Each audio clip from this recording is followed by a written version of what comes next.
What is good, everybody? Welcome back to a brand new edition of Jesus Christ. I am just having the worst day. It is not A Bell at Night. It's actually Boogie and the Bell, a better, well-ran show. If the Bell didn't do 2 hours of audio work, I just did absolutely horrible today. But regardless of that, Boogie, how you doing tonight?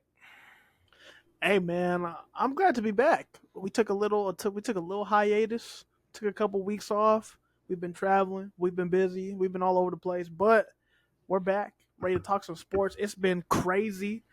It's been crazy. We got the NFL draft just happened, players sliding, unks crashing out. Shoot, it's been madness this week. So I'm just glad to be back and ready to get into it. It has been absolute madness, and we're going to get right into it. Let's start a little crazy, right? I just wasted 2 hours of the Boogie's time, so let's get Boogie's time. See, look, I'm still a little out of it, but let's get a little crazy before we get straight to the sports. Let's talk Unk. Let's talk Shannon Sharpe, Boogie. Based off of what we know, based off of what you've heard, in your opinion, how do you feel about some? Because technically speaking, we're media personalities, right? We're sports media personalities at that. We are endeavoring into the same career that the former NFL Hall of Famer has decided to do for the past 10, probably 15 years, actually. How do you feel he's dealing with the controversy surrounding him and the situation as a whole? I mean, how he's dealing with it. I mean, you can tell some of the things that he's done have been, at the advice of his legal counsel. So I'm not gonna, thumbs up or thumbs down it. That's just what the lawyers are saying to do. But I think at this point, he's just kind of like trying to take a step back, trying to deal with the situation. He's yeah, you can tell parties are starting to separate themselves. I know he took a step back from ESPN, but ESPN was probably going to be like, "Hey, back up a little bit." I know Boost Mobile was a big sponsor of Nightcap. If you, I don't know if Really? you paid attention, but Nightcap they No, covered I up, did they not hear removed their that. Boost Mobile logo. Wow. Yeah, chat. Ocho Cinco, he had a big Boost Mobile thing in the background. He had to cover that up.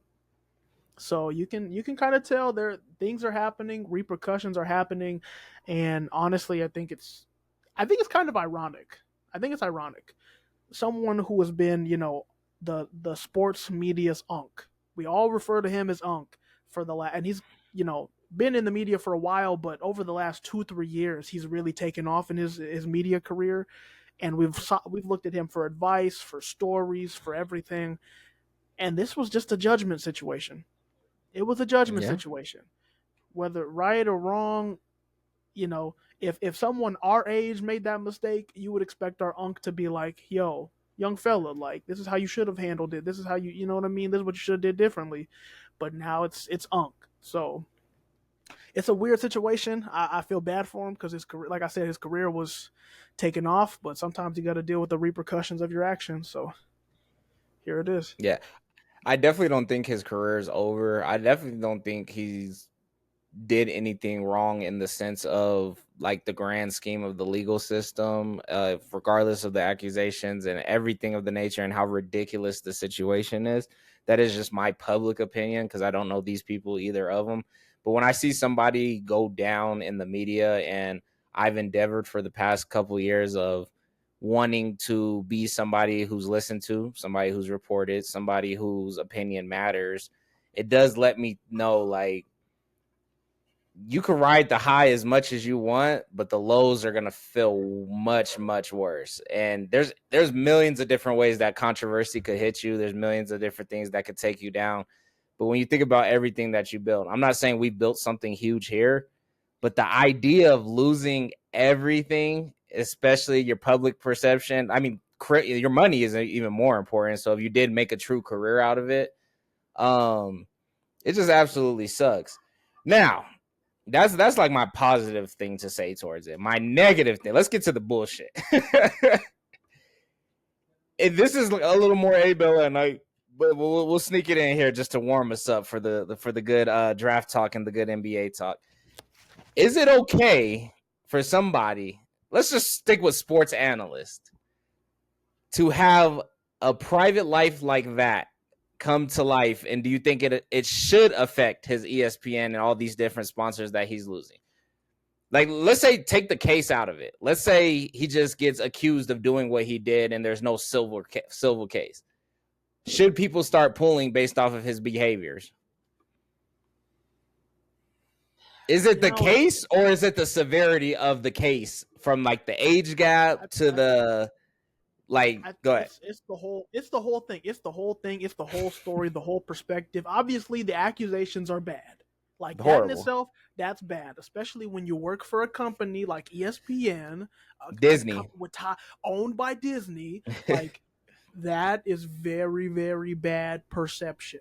Now let's take a step back and let's just say, okay, it isn't a if there are, let's say if there were no accusations and it was just an older gentleman having a relationship with a much younger woman, I think we're not really having a discussion here, because we can't act like Bill Belichick isn't in a same relationship. Bill Right. Belichick's dating a girl in her 20s and he's in his 70s. The And only now he's difference is, coaching a team of young men who are dealing with younger women than the league. man, it's just like that in itself isn't wrong. I mean, what two consenting adults do is what two consenting adults do.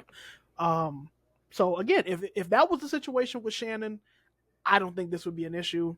This would not really. I mean, it'd be news, but not really like groundbreaking news. He For would be sure. on First Take tomorrow morning. Uh, but no, it's the whole perception. It's the companies that he's tied to, the companies that have chosen to sponsor him. Do they want to take on that perception? And the majority of them are going to be like, no, we're For out. sure. Now here's my plot twist to my question. Now I do believe it actually is due to the court case. I don't even think it's really due to the audios or anything leaking, because like you said, if if Bill Belichick and his girl had an audio leak of them in their private time, I think they would say, hey, I don't know who hacked into the girl's phone or his phone. If they want to do freaky stuff, whatever, as long as it has nothing to do with on the field behaviors, and whoever hacked them and did whatever they had to do to get that out, shame on them. Now, with that being said, if everything does disappear, which cases like this can literally just disappear, does he deserve to get some of these things back? Or do you think it's just due time and due process? I I believe think this is going to disappear. unfortunately, I think ESPN is done. Okay, fair I enough. think I think I think ESPN is done. I think Nightcap can still be successful. I Yes, think Nightcap can still kind of regain some of its traction and its sponsors, but I think his time and ties to ESPN specifically, I think that's over with. yeah, yeah, and it happens just that way. Okay, all right. We just wanted to tap in on. I just wanted to tap in with that. That was not a part of the show itineraries, but getting back to the itinerary, El Boogie. NFL Draft 2025. This was actually a very exciting class. I think this was like one of the years we really, really paid attention to college football. I think we were pretty in tune. We were pretty, I think this was a great year of college football. I really do. Like, I think we knew that the whole CU fandom, they made a strong comeback. It was the downfall of the SEC. The downfall of the SEC was in this year's draft. I do want to talk about that, but we'll get to it.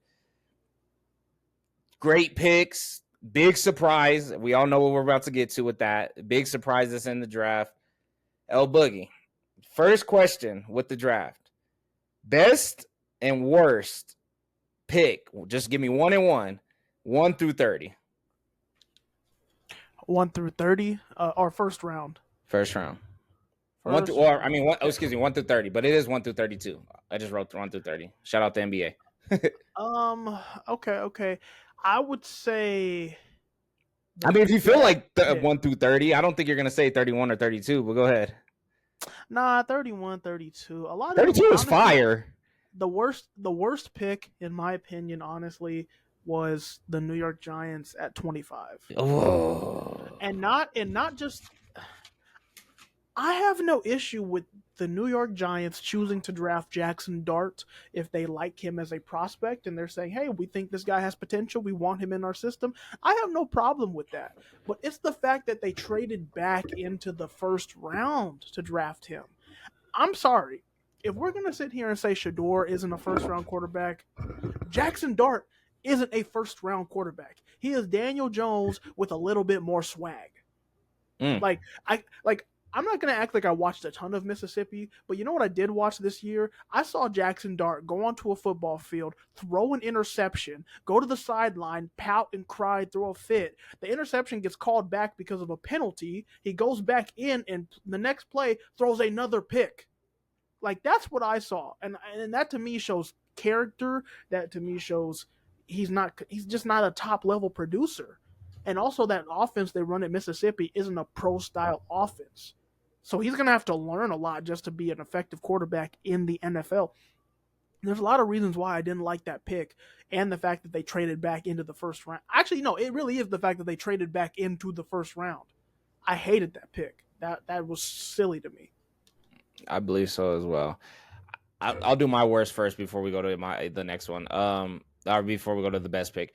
My worst pick of the first round is going to be number 25, the New York Giants. The reason I hate this pick so much for them is that them, like the Browns, they both have quarterback rooms that do not make sense. And when I say that, they do not make sense. They make zero to no sense.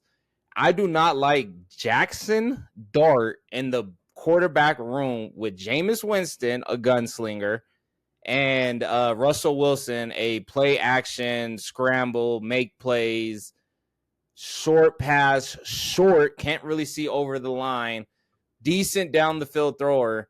Jackson Dart doesn't match their play. In my, like, from my highlight reel that I saw of him, he doesn't match their play. You know who does match the play of that team?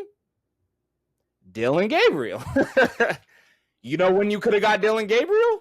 Round 2, without having to trade up to the first round to get him. You know when you probably could have got him as well? In round 3. I'm not sure if the Giants had a pick before the Browns in round 3, but that would have been that quarterback room would have made a lot more sense. Having somebody with 2 Super Bowl appearances, leading a 5'11" quarterback to having a successful career. He's very shifty. He has a lot of experience. He is older. He's mature. From his voice, I would say him and Russ might get along a lot better. I like Dylan Gabriel in that quarterback room much more than I like Jackson Dart. Jackson Dart doesn't match that quarterback room. I don't think those quarterbacks are going to help him be successful. Horrible pick. Now, with the winning status of and I don't want to harp on this too much, with the winning status of what Russ has done in his career, next to Shedeur Sanders make more sense? Yes, but they're not really a match either. I don't really like Shedeur backing up Russell. But I do like him learning from the gunslinger himself, Jameis Winston. So I think it's a much better quarterback room. So I would say that they made a horrible pick because you got to remember, what does your quarterback room consist of? Jameis Winston is going to give us sound bars all year. Russell Wilson's going to get sacked 1 out of 4 plays every drive. I don't think it's a good quarterback room for Jackson Dart. I don't think that he's going to move. If he gets hurt and he's next on the chart, I don't think he's going to be ready for this play action pass that they're about to surround this offense around with Russell Wilson. Horrible decision. Now, El Boogie, what is the best number 1 pick of the 1 through 32? Or what's your number 1 pick for 1 through 32? When I think of my favorite pick, I don't just think of like overall talent. I think of impact. Like what move do I think is actually going to make a difference, 3, 4, 5 years down the line for a team? And obviously there's a couple easy ones. The Titans taking Cam Ward, a potential franchise quarterback, that would be an easy one. But honestly, I thought about it some more. The pick that I like the most is the Browns trading back from number 2 to 5 and drafting Mason Graham out of Michigan, number 1 defensive tackle, or at least in my opinion, number 1 defensive tackle prospect in this draft. They get him at 5, so kind of where he should be drafted. They made a strength, bolstering up that defensive line, and they got an additional first-round pick. Yeah, getting a potential foundational defensive player for the next 10 years to add to your strength. We know the Browns are not going to be good this year. We know this. We know they are. Well, they got depth. No, they have depth. They got quarterback issues. I think they have a lot of really good pieces, but do you see them being a playoff team this year? They got a lot of depth. Do you see why are they not a playoff team? Tell me why they're not a playoff team. They play in the hardest division in football, That's and they don't okay. have a good and they don't have a good quarterback. Well, And do they not honestly, have a good quarterback, or we don't know what quarterback's going to make the most success in this or team let for me next let year? me rephrase. They don't have a proven quarterback outside of Joe Flacco, who's like And he 45,000 is a playoff yards. quarterback. He's not a good He's playoff a playoff quarterback, but he quarterback. could take a team to the playoffs, I believe. I think on the offensive side of the ball, they are very unproven. And there's Yeah. nothing wrong with that. There's nothing wrong with that. But I'm not going to sit here and say the Browns are going to be a playoff team. I'm just not. They can have a really good defense and have a building offense, and maybe in a year or two they'll be a threat. This year, no expectations for the Browns. So they made moves for the future. That's why I like that pick at 5 so much, getting a good foundational player and then and showing, yeah, we're building for the future. I like that move. Yeah. Shoot or shoot. And I'll say, eh, I don't know. I don't know. I just didn't like the whole. I didn't like. I think the Browns are okay. So I agree with you. Yes, El Boogie is correct. The Browns, or they're not my number one, but just to add on to that, I think the Browns and the Steelers did really, really good job of somewhat avoiding their quarterback issue, but investing into the best part of their team. So them both going D line in the first round was genius to me, just because if there is uncertainty with, because technically now that we see where Shador got drafted, think about how bad you would have felt if you did miss out on beefing up the defensive line with the aging defensive line and a dominant defensive line. You got Myles Garrett, you got TJ Watt, you got Cam Hayward, you got what's old boy's name? They have another good tackle on not tackle. They got a good edge on the Browns right now. Myles Garrett. No, what's his name? Somebody else who was doing dirt last year. But my point is I like that they really, really made their people that they're paying a lot of money right now feel really good about going into the next season, where it's like I'm not rushing for no reason. So if anything else, this D line is gonna handle their freaking business. Y'all figure out that offensive situation. They didn't have to draft Shador in the first round. Clearly, they still got him. I mess with the Browns for that. The Dylan Gabriel thing, we'll get there. We'll get there. We'll get there. We'll get there. Anyways, my number one pick. I really wanted to say Travis Hunter, but I feel like that's like the cheating way of doing it. The team that I think made a really, really good decision was actually number 6, and that's going to be Ashton Genty to the Raiders.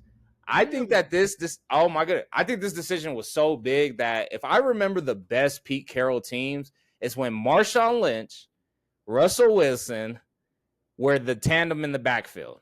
Now, I haven't seen a dominant running back, or I haven't seen a strong presence at running back in the Geno Smith era, right? They played 1 year without each other, 3 years with each other, 3 or 2 years with each other. I can't think of who their running back was for the past couple of years. I like the idea of them wanting to run between the tackles, give somebody a true chance, and somebody who is going to take pressure, hopefully, because we really don't know. Size is a hell of a thing. I do believe he has speed, explosiveness, and I hope his health carries over for at least 17 games, his rookie season. I think that he's going to take a lot of pressure off of the running back room, pressure off of Geno Smith. I think he's a great weapon outside of the tackles, just for a check down. I think that they made the best decision, but depending on what they wanted. They obviously didn't want a quarterback. They didn't have to take a quarterback early. I don't think it's a defensive struggle thing. Maybe they need a little bit more DB help if I'm remembering correctly. I think Robinson's still there and stuff, right? Robinson? Yeah, Uh, he was the dude who went at it with Jerry Jeudy a couple years back. But I think he's a Pro Bowler. I don't know. But I think the best pick for the first round was going to be Ashton Genty. Like, I think I didn't know that that's how low he was going to go. I was expecting him at like 12 to 20. I think that they got a hell of a grab. And I think they're going to get somebody who's going to sell some jerseys next year. I think his first touchdown will be something magnificent. Will Travis Hunters be glorified way more? Yes, but I do think that he will have a great amount of glory. If he scores week 1, it's something that a lot won't forget. honestly, I'm not mad at the. I like the Ashton Genty pick. I do. Obviously, the Raiders had a need at running back. They went and got the best running back on the board. So I'm not necessarily mad at the pick. The only thing I'm going to question, and this question's not going to get answered until we get to the season, is how effective is he actually going to be? Because I think what we've seen in the modern day NFL, I mean, what did last year tell us about running backs? Or not even last year, the Well, last who are we couple. talking No, no, about? no, no, no, no, no. Let me. What did the last couple years tell us? The last couple years told us you can have an amazing running back on your team, but if the rest of the team is doo doo, they're not going to do much. A running back's not going to be a savior. So, but when running backs are most effective, like a Saquon, like a Derrick Henry, you put a really good running back on a good team, and and they take off, and they take off. That's what we saw the last like year. And then go back to the year previous, seeing Saquon back in New York, Derrick Henry back in Tennessee. Yes, they were effective, but they didn't actually affect the win trajectory of the team. My only worry is that the Raiders aren't terrible, but my worry is Ashton Genty's going to be very good, but like he's not going to be a difference maker for the Raiders. That's what my worry is.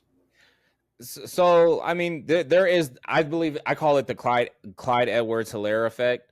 I remember when Clyde Edwards-Helaire was a rookie, and I remember he would have flashes of who he was at LSU. But if you really, really think hard and you really, really study his rookie year, why was it? It was because he was on the Kansas City Chiefs, and they went to the Super Bowl that year. So it's like it was really easy for him to be explosive when you have somebody who's so magnificent like Patrick Mahomes facilitating the field, where they're scared of anything that comes out of that backfield, right? Whatever play comes next, they know that Patrick could work his magic. I remember him having a lot of flashes, but I also remember him having a lot of issues with kind of figuring out what happens the next year or the year after. He gets a spot took, right? That's when Pacheco comes in and just puts him on the bench. He hasn't really left the roster. I think he's finally off the roster now. He stuck what he was there for a while, and he just slowly started backing up. Clyde Edwards-Helaire was a dog in LSU. Nobody's gonna say he wasn't. He was cold, small frame, speedster, still strong. They are similar to each other, and unfortunately, Genty does not have that type of team. He's in the same division, and he's got to go against that team still. I think it is a tough division. I don't think it's like really. I don't think he has to face Myles Garrett 2 times a year, right? Running between the tackles. I hope he doesn't end up like Clyde Edwards-Helaire. I hope it's like I could still be the greatest weapon on the field. I hope it's more of like a Phillip Lindsay for his first 3 years, right? I hope it's like a Willie Snead situation where it's like, man, this guy's a real weapon. I want Ashton Genty to be a weapon for the Raiders offense. I don't want him to be the end all be all for the Raiders offense.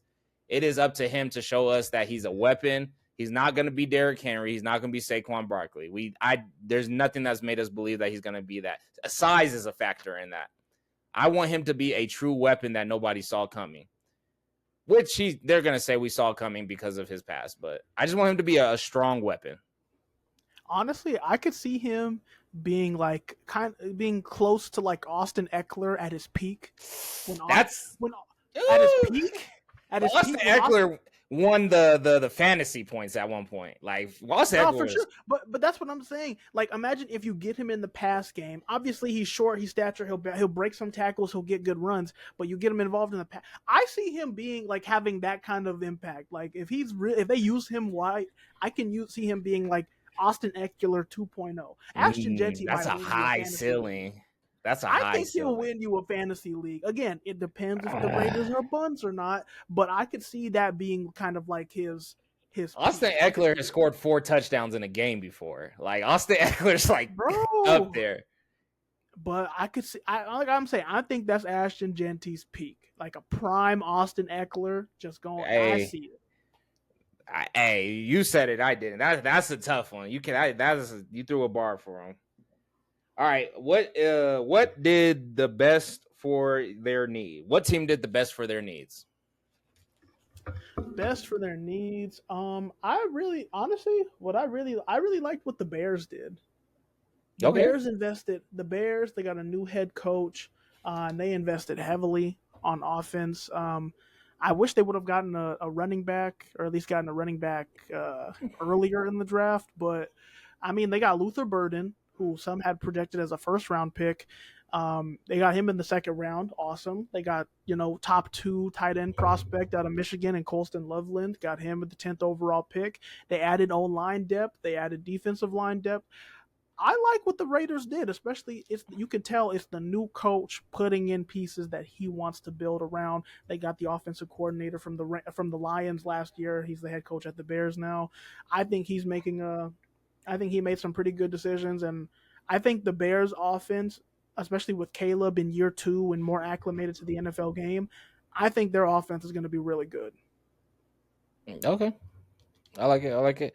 I'm actually disappointed in you. There's a sleeper team that I think did really good in this draft that we're not gonna notice because we think they're already a good team who just had an off year.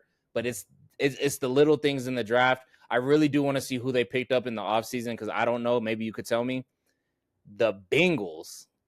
What did the Bengals do? Oh, see, my thing is, I didn't like the Bengals Well, okay, hold draft. on, hold on. Hear me out. Hear me out. The reason I'm we listening. like the I'm listening. Bengals, they went edge, linebacker, guard, linebacker. Round 5, they went offensive tackle. Round six and 7 is kind of like a toss up. You don't know if they'll really make the team. It's later in the draft. You might catch something in what's it called? They went running back, which I don't like, but it is the round 5. Let's start with the first 4 rounds. Edge, linebacker, guard, linebacker. What was their problems last year? They had a terrible defense. It was defense for sure. What is their number one problem since Joe Burrow's been there? He's been getting his ass whooped since he's got in the league. He's been getting his ass beat. But what was the bigger problem? Defense. Now, was the linebacker core, the edge core? Edge was very important because if you can't stop, if you're not pressuring the other quarterback, if Russell Wilson is getting 500 yards on you, there is a huge problem with pressure on the quarterback. Amazing first round pick. I wish they would have got Abdul Carter. That would have been the end all be all. I guarantee you, these two are going to be the 2 rookies who are going to be leading their class. I hope that these 2 are they're going to be leading their class. Wait. Linebacker. Their coverage, Russell Wilson, 500 yards. I don't know this linebacker, but them investing into a linebacker, just letting me know, for the first 2 rounds, they're like, okay, we got to get fresh legs back there. Like, we need to do whatever we could do to have fresh legs back there. Unfortunately, they were, like, stuck in that 17th place, which is, like, really hard to get the absolute best talent within the first 3 rounds. I like what they did. And then a guard, at any point, if the Bengals draft offensive line while Joe Burrow is there, we know why. Like, have you ever questioned why they've drafted an offensive lineman? Okay. They did interior line. Like, it's that bad. Like, it's so bad that they did the interior line within the first 3 rounds. I think they invested into what they absolutely needed. They did not want a pretty draft. They wanted a draft that solves issues. How can we get more pressure on the quarterback? I really hope in free agency they're throwing extra dollars at either people who are getting a little older or people who had flashes of playing good, sound, fundamental defense. If they should have went DB first round, I would have went DB. They was getting burnt, toasted, and roasted. But edge, I'm very proud of knowing that Russell Wilson had 500 yards. Jameis Winston had like 370 again. They were all year, Lavelle. Shootout. Get off of the field. I think that they invested into their defense, getting the offense back on the field. What's your pushback? I mean, I do agree with you. They went and addressed positions of need. I do agree, 100%. Defense was bad. They addressed defense. What I don't want to give them so much because it's easy to draft based on position, right? It's very easy because it's like, listen, we know exactly where we sucked. Let's draft that. That makes sense, and that's a very easy thing to do. I could do that, but you got to look at the talent of who they drafted. I get it. Edge, first round, Shamar Stewart. He tested very well at the combine. Athletically, great. But I didn't see a lot of production at, where'd he go? Texas A&M? I think he went to Texas A&M. Yeah. He had 4 sacks in his career. He had 4 sacks. Well, Edge. I'll put it like this: he's I think right now, not I don't know how He's he's a going to big develop, but right boy. now he is better at as a run stopper. I think he had better tape at stopping the run than getting after the passer. But as an edge rusher, going after the passer, he didn't produce a ton. So that's my question there. It's like, is he really going to be that good? That's my pushback is the talent that they selected, especially when you factor. But and your point about going corner, they could have probably got a higher caliber corner at 17. Um, And not even corner, DB, just or anything, whether it's your sure, DB. strong, your corner, or even somebody pitching in on like a They spread. could Like have they could have gotten like the number 2 DB, number 3 DB off the board. They could have gotten them, which I don't think would have been bad. I think partially part of the reason why they went with Edge at 17 was because of all the drama with Trey Hendrickson. Trey Hendrickson, who wants a contract extension, Trey Hendrickson, who led the league in sacks last year, Trey Hendrickson, who the Bengals refused to pay and is going into the last year of his deal. That's why they drafted Edge. That's why they drafted Edge, because they know, hey, we're not keeping Trey, especially if they get off to a bad start to the season, like a really bad start to the season. I could see them trading away Trey Hendrickson at the trade deadline to try to get some draft capital. But that's the reason why they went Edge, not because it's because their inefficiencies as an organization, not because this guy is going to be the next best edge rusher. No. So I don't know. That's why I think it's just I wasn't impressed by the talent. The positions, as you said, make 100% sense. They make 100% sense, but the talent itself, I'm not too thrilled about. I'll stand firm. I don't know exactly, but when I look at the draft board, like I do think they did what they were supposed to do, and I would have been disappointed if they did anything else. I would have liked a DB, like a high ranked DB coming out of college to develop for 1 or 2 years. I don't really think he has nobody to shadow on the Bengals. I can't really think of their corner core at all. No. Yeah, but maybe they did a lot in free agency, and we're gonna look at a different defensive team. Did they fire a defensive coordinator? They did fire their defensive coordinator. Okay, I just like freshness. It felt like they're looking to go fresh on the defensive side of the ball. Everybody on the offense is paid cash money. Like everybody's paid. That's where all the money went. That's fine. That's why they're in. If the defense is in a development side, I do like you drafting defense heavy. If Joe Burrow needs protection, I do like you drafting interior offensive linemen. Let's run the ball more. Let's give him more time in the backfield. I think they did what they're supposed to do based off of the picks. Will the talent show that? We shall see. Okay, and then we're gonna skip our next question. All right, we're gonna do our favorite draft class. Okay, your most memorable draft class in one sentence. The memorable? Yep, any year. The one that you're just like, damn, that was a good draft class. Any year. Any year in life. Shit. Okay. Damn, that's a good question. I already know mine's, and I don't know. It's gonna be rough. Honestly, it's gonna be hard for me to change mine. The first one that comes to mind, even though it's kind of recency bias, it's the New York Jets, the year they drafted Sauce Gardner and Garrett Wilson. And then both of them went on to win Rookie of the Year. Like, that was pretty fire. That's all I can really think. I know there's better ones. I know that there's better ones, but I'll do you justice by looking up who else was in there. But come on, Boogie. Wait, you mean in total? Like the whole start to finish. Start to finish. Like there's just some mother kings on that thing. Oh, the one with like that you could just remember off the top of the head. That could be yours. Newland, like when you cheater! Miller, 2011. Number 1, Cam Newton. Number 2, Von Miller. Number 4, AJ Green. Number 5, Patrick Peterson. Number 6, Julio Jones. Number 11, JJ Watt. Let's see who's else is huge on here. Number 28, Mark Ingram. Number 31, Cameron Hayward. Number 35, Andy Dalton. That's kind of crazy. I feel like he's older. He went 35 to Bengals. You got to keep in mind, Von Miller's like 36, 37. JJ it was a long time ago. A lot of them retired. Bro, 36, Colin Kaepernick. Oh Yeah. man, dang. No, that draft was fire. That was honestly like so many Pro Bowls, so many All Pros, so Man, many Hall of Famers, future Hall of Famers like J.J. 71 Bowen. Marco Murray.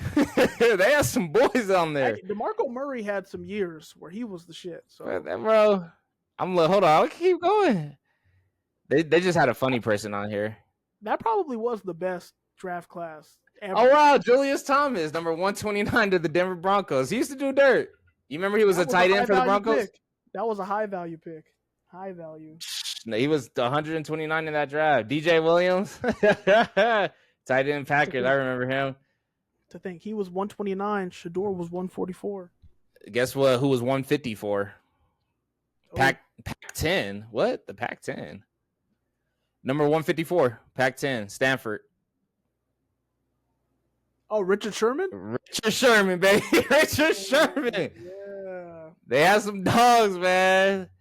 They had some dogs. Tyrod Taylor, number 6. Tyrod Taylor's career was cool. He was a solid backup / starter for some reason.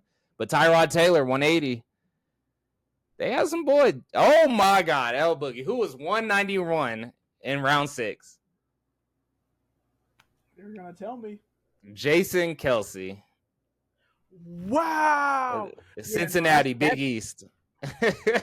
that draft. Damn. I don't know if we'll ever see a draft with that much I mean, obviously it's too early to say, but half those guys you mentioned are Hall of Famers. Hall of Famers, media personalities, Half of them. legends, just it's crazy. Like that was our childhood. That was our child. That was middle school, high school for me. All of those dudes. The one that really touched me was like Patrick Peterson, because I'm like, damn, 2011, huh? And he just retired. Yeah. Marcel Darius. I remember him. He was good. He was good for a couple years. Who was Tyron Smith? Dallas Cowboys. Tyron Smith, the tackle for Dallas. Wow, he still plays too. That's that big ass dude with a 6-pack, right? Yeah, he was good too. Tyron Smith, That number draft 9, is USC. impossible. That's like one of the few drafts where it didn't matter where you were picking. The odds of you getting somebody really good were just This is a fire draft. I got a funny one for you just because of Madden. Christian Ponder. You remember him? He's like the oldest draft ever. He was like 28 years old when he went into the NFL. Oh dang. Yeah, he like started college when he was like 23. Oh dang. Yeah, Christian Ponder. I remember him. Minnesota Viking. You remember Minnesota Viking because he was the quarterback for the best years of Adrian Peterson. I do remember. Man, that's that cast right there. Cameron Jordan. That's crazy. Oh my goodness. I do remember Cameron Jordan on the Saints. Fire. Hey, that was fire draft class. Yeah, man, that's the best draft class. I dare somebody to challenge that. The best draft class ever was 2011, man. Shout out to Von Miller. He's the one who made it just so memorable for me. Shout out to Cam Newton. You can't name one person. You can't name one high school football team, black, white, Mexican, probably from other countries that play football, who didn't wear the Cam Newtons. Historical cleats. Best cleats ever made. Those were like Lamian Tomlinsons for us. When you think of like first 5 years of an NFL quarterback's career, like I could think of Tom Brady, I could think of Patrick Mahomes, but out of the side of that, what quarterback had a better first 5 years than Cam? Yeah, Cam's sophomore year was insane. Cam was insane. His freshman year was insane. Yeah, Cam was fired, dog. Like not many quarterbacks take off from the beginning like Cam did. His first game, he threw for like 400 yards or something crazy. Like he was madness. It was his freshman year. It was 4,000 yards. That's passing. He's a dual threat quarterback. 700 yards rushing. There are running backs who don't do that. Rookie running backs, first rounders don't do that. How many touchdowns? 21 touchdowns, 17 interceptions. He is a dual threat quarterback, so that's 17 interceptions. He would have more passing. He ran it in a lot. So that doesn't count because guess what? He has 17 interceptions, right? 21 passing touchdowns. El Boogie, he had 14 rushing touchdowns his rookie year. 31 total? Dog. Yeah, no, the first 5 years of Cam, and it culminated in MVP Cam. Yep. That was heat. That was fire. It was a legendary run. And the only person who ended that legendary run was who? The number 2 overall draft pick, Number two. Von Miller. Greatest draft class ever. No doubt. No doubt. All right, El Boogie, we're going to keep it real quick and real short, which kind of sucks because we kind of been doing that with the NBA this whole year. The NBA is kind of why our show is like taking a break. Like, but I will say the NBA has got very, very interesting for me. So we will be back next week. Like, we will be taking this serious because I'm excited to see who is completely out by the time we get to it. But anyways, El Boogie, we have one series complete. The Thunder and Grizzlies. Do you want to put any sauce on that? I mean, the better team won. John Morant got hurt. Nobody expected Memphis to win. A sweep? I didn't see a sweep. I saw But sweet. you saw a sweep? Well, shoot. The Thunder won. No surprise. They get a break. Number 1 seed moves on. That's pretty much it. Okay, cool. I'm gonna close this one out. I hope John Morant comes back next year, and I hope he doesn't take the role of we should be like the Warriors, the Wolves, maybe like the Clippers. I think that they should be striving to be like the Thunder, the Houston, and maybe a Laker. Lakers are old. Like the Thunder and Houston, they should be striving to still be the young team who wants the best record, the best team, and has to be the most feared going into the playoffs. The best young guns going into the playoffs. I don't want them to fall like the Warriors, where we think the Warriors could make it all the way, but it's just because of what they've done in the past. Back in the day, the Warriors were the first or second or third seed. I think John Moran needs to focus on that. Like, I think for his team, he needs to focus like, no, we need to be the best team. I just smacked this shit hard. All right, anyways, moving on. This is my favorite series, right? I actually want to come back to it, but let's just do it. My favorite series, the Nuggets and Clippers, straight games decided by a point. We had one blowout, which is okay. You know, it was the Clippers' first home game. But how exciting is the series for you? The series has been wild. I mean, especially being a Nuggets fan, but seeing two teams go back and forth at it and give it like it seems like two very evenly matched teams, Absolutely. and it's really like the winner is determined on who gets hot at the right time. You know, we saw the Clippers steal game 2 because Jokic played bad and Kawhi could not miss a shot. Mm. We see yesterday the Nuggets come back and they win off of a crazy missed shot / alley oop that Aaron Gordon cashes in. This series is straight box office. Every game has been entertaining back and forth. I think this is going to be a 7-game series. Like, honestly, at this point, I really do think it's going 7. Who you got? Ooh, by the time we come back here, it will be over. Will it? When do they play? Game 4, 7 days. I think game 7 will be on Sunday. Yeah, or it'll be on Saturday. We will see. You know what? I'm gonna stay confident in the team. I'm gonna pick the Nuggets. I think Jokic will play good basketball when he needs to, and they'll cash it in.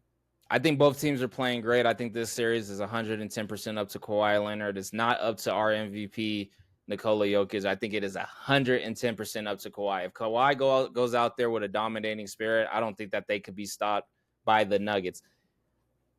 Maybe stopped by like a Timberwolves. I can't imagine like Kawhi and Anthony Edwards going absolutely like out of like 2 for 2, 2 for 2, 2 for 2, 3 for 2, 3 for 2, 3. Like, I think, or Jimmy Butler and Kawhi might be able to just like blow our minds away. Like, pause. Just go absolutely ape. Like, now I want to see that. I don't think the Nuggets have that kind of firepower. I don't think Jokic is thinking when he goes down the court like, oh, Kawhi just hit 2 at the mid, I'm going to hit 2 at the mid. It's not that type of battle. That's not their type of game. If Kawhi Leonard shows up as Michael Jeffrey Jordan, they take this series. If he slips up 2 more times, they're going to lose this series. They need Kawhi Leonard to be the best player on the court when it comes down to clutch time, or when it comes down to we are down by 12 points and Kawhi Leonard is going to score the next 12 points to get us back. Period. That James Harden doing awesome. Russ and MPJ were banged up, right? Come back healthy, come back doing dirt. I think the Nuggets definitely slowed down with the roster, and that actually did help them win this game. But come back healthy, come back ready to play. I'm not sure who's coming back first. Let's play ball. Let's play ball. Super excited to see this one. We're thinking about paying for a ticket, actually. Oh yeah. Yeah, we're thinking about it. 110, 300 level seats, baby. We're gonna be there, man. We might have to do a little vlog and bring it to El Hey, I was Boogie and the about to say Bell. the get in for the Warriors is like 260. So Jeez, just to get in third yep, level. Our nice seats like 100s, $198 for two. Now, that's two not hundred bad. dollars, $200 for $200 each.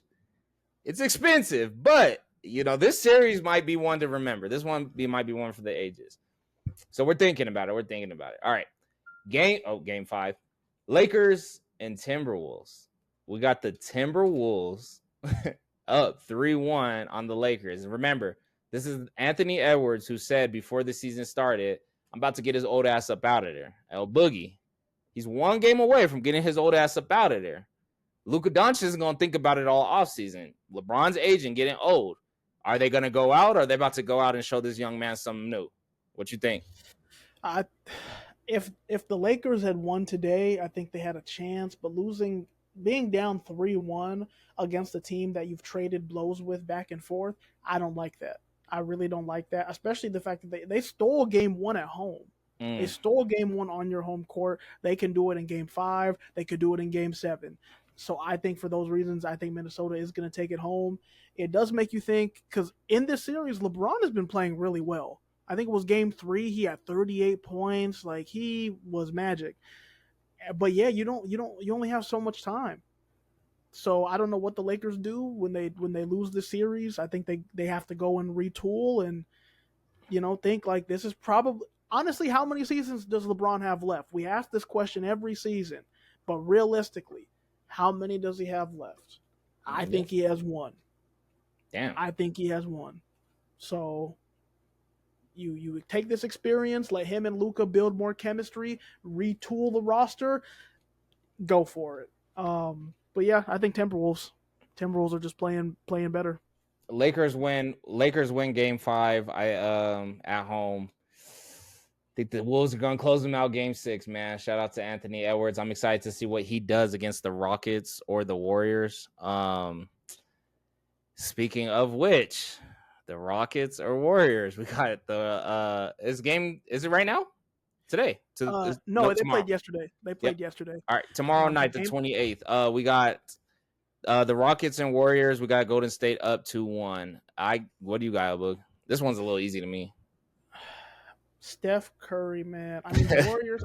I think the Warriors are going to win it just because Steph Curry does impossible things on the basketball court. And the crazy part is they didn't have Jimmy Butler for Game 3. I thought Houston was going to take that game without Jimmy B because it's just Steph Curry, right? Right. It's just Steph. No, Steph Curry cannot be stopped. You just can't stop him. He was hot. He was feeling himself. I see something similar happening in game 4. And even if the Warriors go and lose, guess what? They may lose game 4. Jimmy will be back game 5. And when Jimmy's on the court with Steph, they're a tough out. So I think this series goes probably 6 games, if not 7. But I do have the Warriors taking it, especially when Jimmy gets healthy. I think you're giving the young guns a little too much credit. I think the Rockets are done. I think it is going to be not because it's impossible to be a gentleman's sweep now, right? I think the Rockets won game. Anyways, I think the Rockets are done winning games this year, that's okay. I think they're done winning games. Who is the Warrior center? They have Poston. They keep Poston a lot of the game. The rookie. Yep, for sure. Who is the Warrior center? It's Draymond Green. Oh, is he the actual center? They listed as that, which threw me off because I kept looking at it. I'm like, are they being funny? Like, that's what Google listed them as. But then you watch them play and you look at the rotation, you're like, damn, why are the Warriors so short? Like, they look like a college team, that just didn't find a 7-footer to get. Like, they still play better basketball than them. The young guns are getting beat down, period. Like, the young guns are just going to get beat down. The Thunder were just in this position for the past couple of years. The Nuggets were in that position for a couple of years. Historically, I'm trying to think of another team who was in that position. The Cavaliers have been in that position for the past couple of years. It's okay. You guys are young. You guys are great. You guys take the regular season serious. You guys have fresher legs, but you don't have the playoff experience, and the teams like the Warriors are going to humble you, right? The Celtics went through it for a little bit. You remember we thought the Celtics could never and would never. That was a really big, huge one. So growing pains, growing pains. We all remember what it felt like when our knees hurt and we didn't know what it was, and then you went from 5 foot to 5'9". It's crazy. Game 4. Why I feel like some series are just so far behind.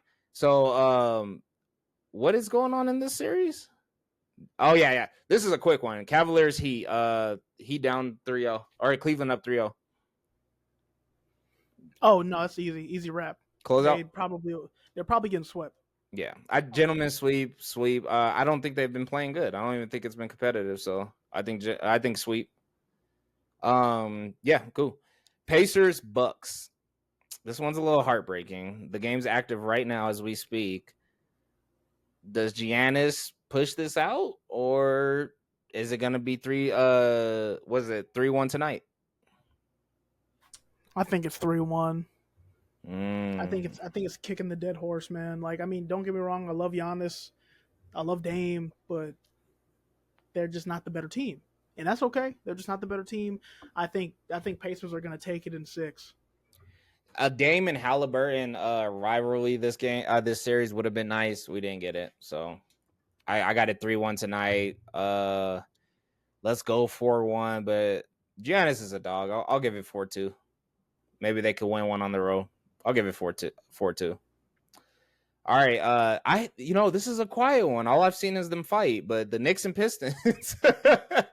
Oh, dude, the Pistons got robbed today. Did you see the end? I didn't. I haven't seen nothing on it. Oh my god, the end. They're down 1 point. One of their players shoots a 3, clearly gets fouled on the 3. They don't call a foul, game over. He should have Wow. got 3 free throws. He should have gotten 3. And What was the after the final fact, score? 94-93. After Damn. the game, the referees looked over and they were like, "Oh, we should have called a foul." Like, that's What can you crazy. do? Well, I mean, So, shout out them. I saw them fighting and scrapping and shit. I saw the Nuggets too, but I saw them fighting and scrapping. I ain't seen nothing else from this. Maybe I'm missing out on today. Maybe I gotta do a little more research prior to the show. But shout out the Knicks. I am excited to see what the Knicks do against the Celtics or Magic. Speaking of El Boogie, we're looking at a close. We're looking to close the series. Oh, did they play today? the Celtics, Yeah. yeah, they played today. So they're up 3-1. Okay. Cool. Going back to Boston, they're up 3-1, so it probably will be over on Wednesday or Tuesday, whenever You they were play. high on the Magic early in the year. You want to talk about that, young man? Listen, I thought they were going to have a little more juice. I did like them. I like Paolo, but obviously they're going against a much better team. So, I may have been wrong on them, but I still have faith. I think they're in a good spot to be serious contenders and moving forward. I think In they like next year, okay. I think they got to go not through not their not growing now, pain.